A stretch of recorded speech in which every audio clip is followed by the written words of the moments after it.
नमस्कार। अक्सर ऐसा लगता है ना कि डिजिटल ड्राइंग बहुत मुश्किल काम है। अगर हाँ, तो आज ये सोच बदलने वाली है।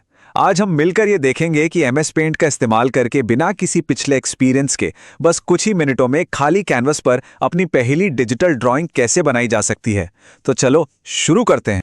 तो सबसे पहले ये देखते हैं कि आज हमारा गोल क्या है। स्क्रीन पर दिख रहा ये सिंपल सा घर, हाँ, बस यही है जो हम आज बनाने वाले हैं। देखने में काफी आसान लग रहा है और यही तो इसकी खासियत है। इसको बनाने में वो सारे बेसिक स्किल्स आ जाते हैं जिनकी जरूरत किसी को भी शुरुआत करने के लिए हो। तो क्या ये सच में मुमकिन है कि कुछ ही मिनटों में ये ड्राइंग बन जाए? इससे पहले कभी डिजिटल ब्रश को हाथ भी ना लगाया हो? जवाब है हाँ, बिल्कुल। और यकीन मानिए, ये सिर्फ 3 आसान से स्टेप्स में हो सकता है।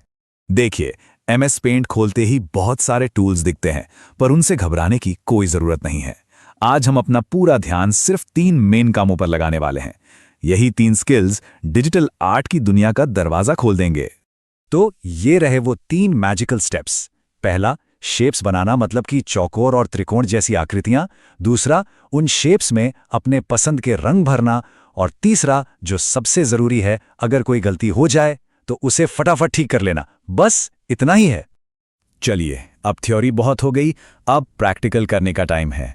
हम सब मिलकर उस घर को बनाना शुरू करते हैं। हम हर स्टेप को बहुत ही सिंपल तरीके से देखेंगे। ठीक है, तो सबसे पहले एमएस पेंट खोलना है। इसके कई तरीके हैं, लेकिन हम सबसे आसान और यूनिवर्सल तरीका सीखेंगे, जो विंडोज के हर वर्जन पे काम करता है। कीबोर्ड पर विंडोज बटन और आर बटन एक साथ दबाइए। एक छोटा सा बॉक्स खुलेगा, उसमें बस एमएस पेंट टाइप करना है और एंटर दबा देना है, और बूम, पेंट खुल गया।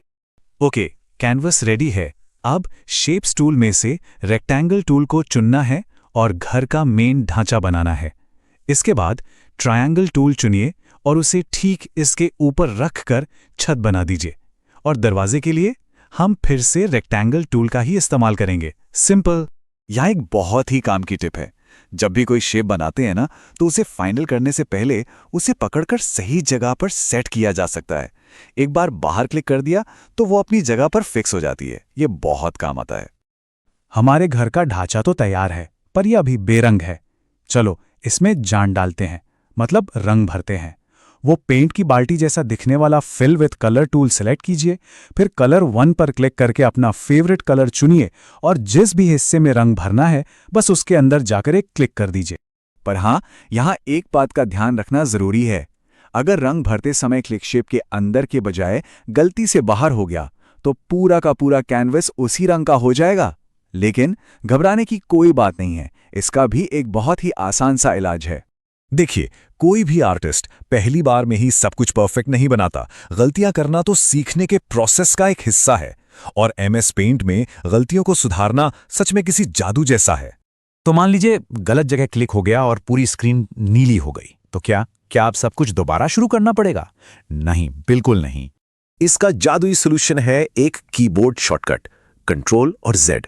बस इन दोनों बटनों को एक साथ दबाते ही आपकी आखिरी गलती गायब। ये डिजिटल ड्राइंग का सबसे पावरफुल टूल है। सच में, जितनी बार गलती हो उतनी बार कंट्रोल प्लस जेड दबाकर वापस जाया जा सकता है। बड़ी गलतियों के लिए तो कंट्रोल जेड है ही, लेकिन अगर कोई छोटी मोटी चीज मिटानी हो तो उसके लिए इरेजर टूल भी है। इसे चुनकर किसी भी हिस्से को हाथ से आराम से मिटाया जा सकता है। और ये रही एक प्रो टिप। इरेजर का साइज बदलने के लिए कीबोर्ड पर कंट्रोल बटन के साथ प्लस बटन दबाइए, इरेजर बड़ा हो जाएगा, और माइनस बटन दबाने से छोटा। इससे काम पर ज्यादा कंट्रोल मिलता है। तो अब वो सारे जरूरी टूल्स और नॉलेज हमारे पास हैं जिनकी जरूरत पहली डिजिटल ड्राइंग बनाने के लिए होती है। हमने देखा कि ये प्रोसेस कितना सिंपल है और कोई भी इसे आसानी से कर सकता है। चलिए एक बार फटाफट देख लेते हैं कि क्या क्या सीखा।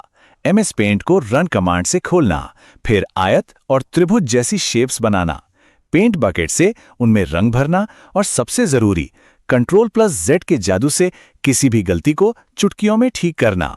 देखिए, इन्हीं आसान स्किल से एक पूरी ड्राइंग तैयार हो गई।